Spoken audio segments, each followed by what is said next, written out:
안녕하세요. 서울센터 활동지원 서클입니다. 코로나19로 인하여 집체 교육이 어려워 동영상을 첨부해서 교육을 대체하고자 합니다. PPT 자료는 간략하게 표시하였으며 자세한 내용은 자료집을 보고 참고하시면 될 것 같습니다. 지침 내용을 하기 전 2019년 이용자 상하반기 모니터링 결과 보고입니다. 조사 기간은 상반기 2019년 1월에서 3월, 하반기 4월에서 8월에 진행하였으며 만족도 조사 결과는 상반기 4.53, 하반기 4.52 점수가 나왔습니다. 주요 건의사항은 첫 번째, 장애인 보조공학기기 및 만 65세 노인장기 요양 서비스 심사 정보. 두 번째, 매칭 시 신규 활동 지원사에게 이용자의 장애 특성을 교육을 건의하였습니다. 센터의 조치사항은 첫 번째, 활동 지원 서클 이외 타 서클과 연계하여 정보 및 상담을 통해서 문의한 이용자에게 각종 정보를 제공하자 합니다. 두 번째, 매칭 시 신규 활동 지원사에게 이용자의 장애 특성을 교육이 필요하다고 하여 초기 매칭 시 장애 유형별 유의사항 및 장애 특성에 대해서 구두로 안내 및 자료집을 만들어서 활용하고자 합니다. 내용이 2019년과 비교하였을 때 크게 달라진 게 없습니다. 먼저 비교표를 보면 첫 번째로 신설된 사항은 2020년에는 보장시설 퇴소 예정자에 대한 사전 신청 허용되었습니다. 변경 사유는 탈시설 지원에 대한 강화입니다. 두 번째는 활동 지원 급여 비용입니다. 올해 평 단가 기준은 13,500원이고 할증 단가 기준은 22,250원입니다. 세 번째는 이용자 교육 내용에서 신설된 사항은 활동 지원사에 대한 성희롱 등 금지 관련 법령에 의한 사항이 추가되었습니다. 활동지원 급여의 신청 만 6세 이상, 만 65세 미만의 장애인 복지법상 등록 장애인이며 장애 등급제 폐지로 인하여 기존의 1급에서 3급 장애인만 신청할 수 있는 것이 제외되었습니다. 활동지원 서비스 제외 대상 여러 가지의 제외 대상이 존재하지만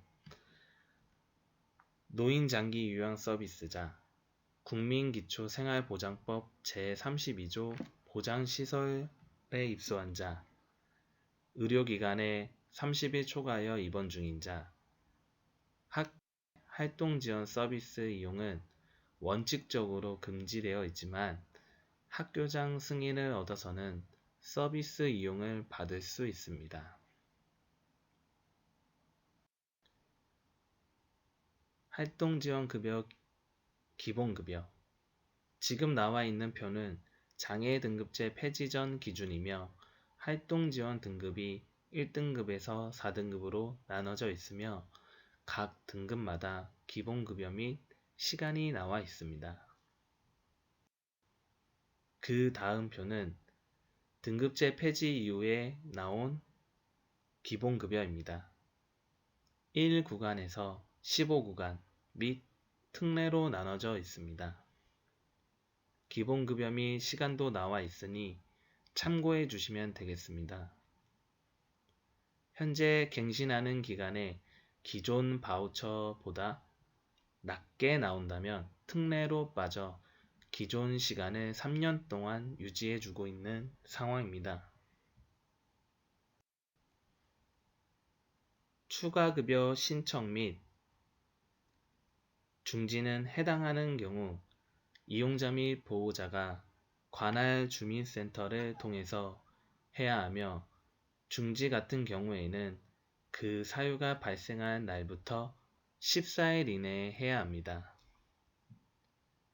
중지하지 않고 이용하는 경우 환수 처리가 되오니 반드시 변경 사항이 있으면 즉각적으로 중지 신청을 해야 합니다.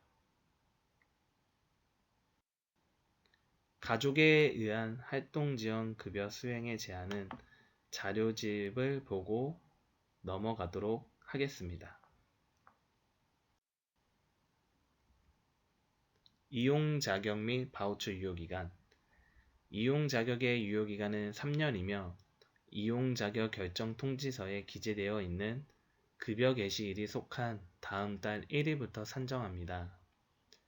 바우처 유효기간은 보건복지부 시간은 2월 되지만 시도 추가 및 관할 구 추가 지원은 2월 되지 않습니다.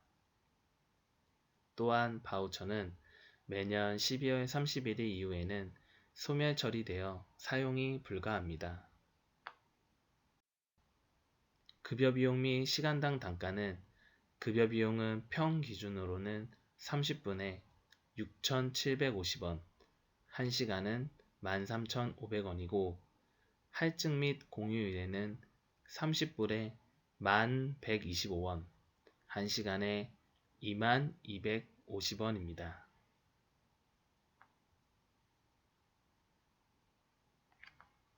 서비스를 이용하는 시간에 비례하여 급여 비용만큼 매월 생성되는 바우처 금액에서 차감됩니다. 또한 3번의 경우에는 활동지원사 기준으로 8시간만 할증 적용됩니다.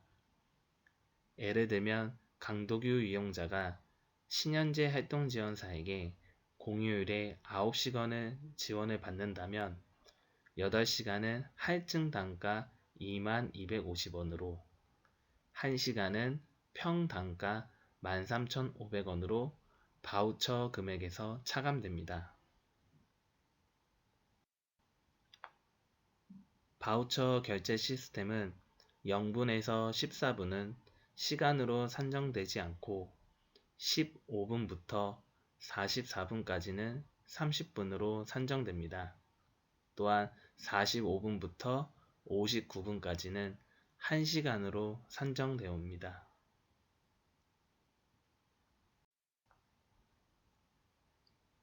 이용자 본인부담금. 이용자 본인부담금은 센터에서 매월 25일부터 문자 및 유선으로 안내를 드리고 있습니다. 그런데 간혹 본인부담금을 센터에서 관리하고 있다고 생각하는 이용자분들이 계시는데 본인부담금은 사회보장정보원에서 관리하고 있으며 센터에서는 이 거래에 사용해야 할 바우처가 잘 생성되어 서비스 이용에 누락되지 않도록 안내를 드리고 있습니다. 또한 본인부담금을 매월 입금하는 게 귀찮거나 깜빡하실 수 있는데 최대 12개월까지 한 번에 입금이 가능하기 때문에 참고해 주시고 입금을 해주시면 될 것 같습니다. 부정수급 사례는 여러 가지가 있지만 자주 적발되는 사례를 들자면 이용자 중 학교 추가급여를 받고 있는데 활동지원사가 학교 수업 시간 내에 결제하는 경우, 예시를 들자면 9시부터 13시까지 수업 시간 내에 결제되어 있는 상황. 하지만 학교 내 서비스 지원 결정 통지서를 받으면 제외가 됩니다. 그리고 학교를 결석하고 집에서 지원을 하였다면 출석부 등 증명할 수 있는 서류가 필요합니다. 또한 근무 시간 외 이용자 카드를 소지하여 결제하는 경우, 예시를 들자면 활동지원사에게 카드를 줘서 서비스 이용받는 시간 이외에 결제하거나 활동지원사가 근무하지 않았는데도 불구하고 이용자 스스로 결제를 하면 안 됩니다. 부정수급 적발 시 전액 환수 조치 및 장애인 활동지원 서비스 이용에 제재받을 수 있으므로 반드시 올바르게 서비스 이용하시기 바랍니다.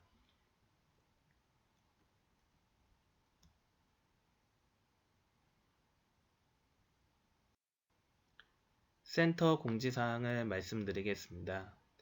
개인정보 보호, 비밀 유지, 의무 서비스 이용에서 취득한 개인정보를 외부에 유출, 발설, 공표하지 아니해야 합니다. 활동지원사에 대한 부당행위 금지, 활동지원사에게 인격적으로 대등한 관계를 유지해야 하며 인격, 모독적 발언이나 폭언, 폭행, 성희롱, 성추행 등 부당행위 및 본인의 종교를 강요하는 행위 등을 하지 말아야 합니다. 발생 시 센터에서는 지자체에 보고하고 법에 따른 조치를 취하게 되어 있습니다. 서비스 결제는 실시간인 정상 결제가 원칙이며 부득이한 사유에만 소급 결제를 진행해야 합니다. 소급 결제 진행 시 활동지원사는 제공기록지에 이용자에게 사인 및 도장을 받게 되어 있는데 활동지원사가 아닌 이용자 및 보호자가 반드시 하고 결제를 알고 있어야 합니다. 센터에서도 소급 결제가 있을 시 이용자에게 문자를 보내드리고 있습니다. 표에 해당되는 이용자는 서류를 센터에 제출해 주시면 됩니다.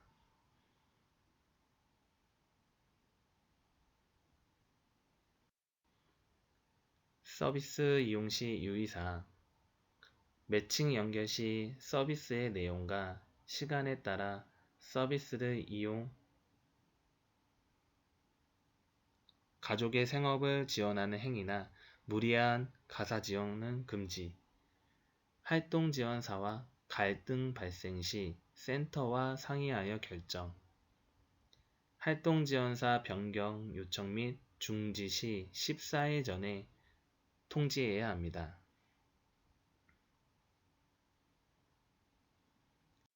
이용자 카드는 당사자 및 보호자가 관리해야 하며 타인에게 양도 또는 매매 등 부당하게 바우처를 사용할 수 없습니다. 다만 지적자폐성 장애가 있거나 12세 이하 아동인 경우 이용자가 1인 가구 또는 취약 가구이면서 와상, 뇌병변, 사지마비 상태로 활동에 제한이 심한 경우에는 동의하에 근무시간 도중에만 소지할 수 있습니다. 하지만 근무시간 이외에는 소지할 수 없기 때문에 참고해 주시기 바랍니다. 센터 경조사비 지급 대상은 우리 센터 이용을 1년 이상 이용을 한 이용자, 단 우리 센터 이용이 단절된 경우에는 그 기간을 제외합니다. 경사, 본인 결혼 축의금 10만원, 이용자의 자녀 결혼 축의금 10만원, 조사, 본인 및 배우자 조의금 10만원, 이용자 및 배우자의 부모 조의금 10만원, 이용자 자녀의 자녀 조의금 10만원입니다. 경조사 발생 시 일주일 이내로 센터로 연락해 주셔야 하며 경비 지침은 매년 변경될 수 있으니 참고해 주시기 바랍니다.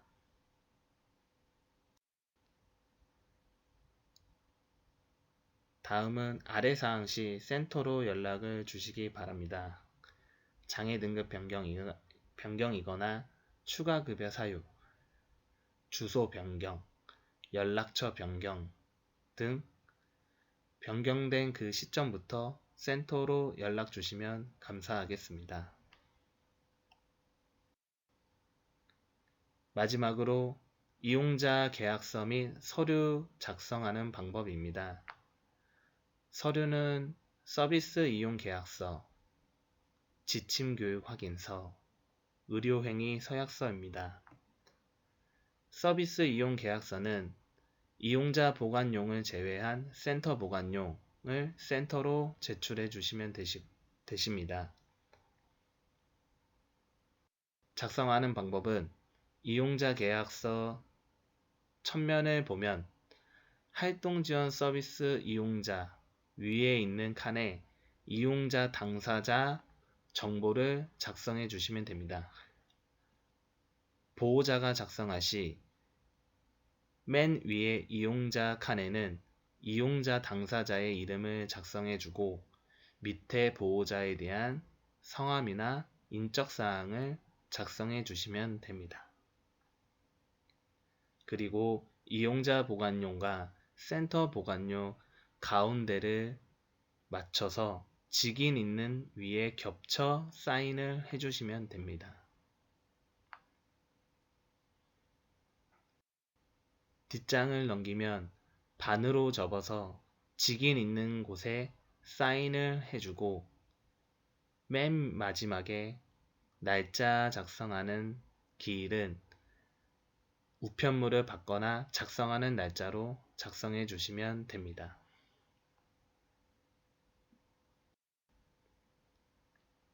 그 다음 이용자 지침 교육 확인서는 작성하는 날짜 및 우편물 도착한 날짜로 작성해 주시면 되시고 밑에 추가 기입란은 지금 현재 작성하는 기준으로 학교명, 직장명, 시설명을 해당하시는 분은 작성해 주시면 됩니다.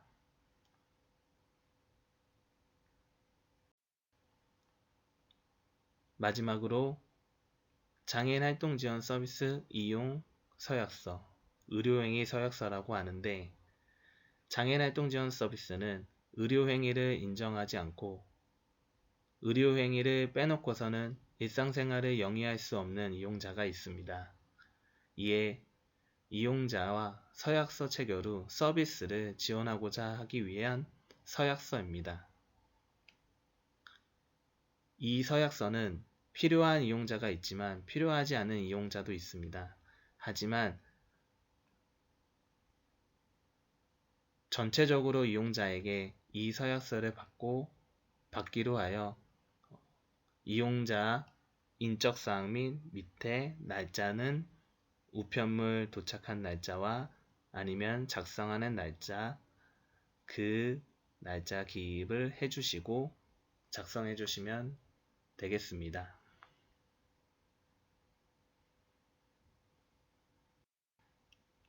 자, 그러면은 이렇게 PPT 내용은 마치도록 하겠으며 저희 서울장애인 자립생활센터는 장애인의 권익 향상과 활동 지원사의 처우 개선을 위해 열심히 노력하겠습니다.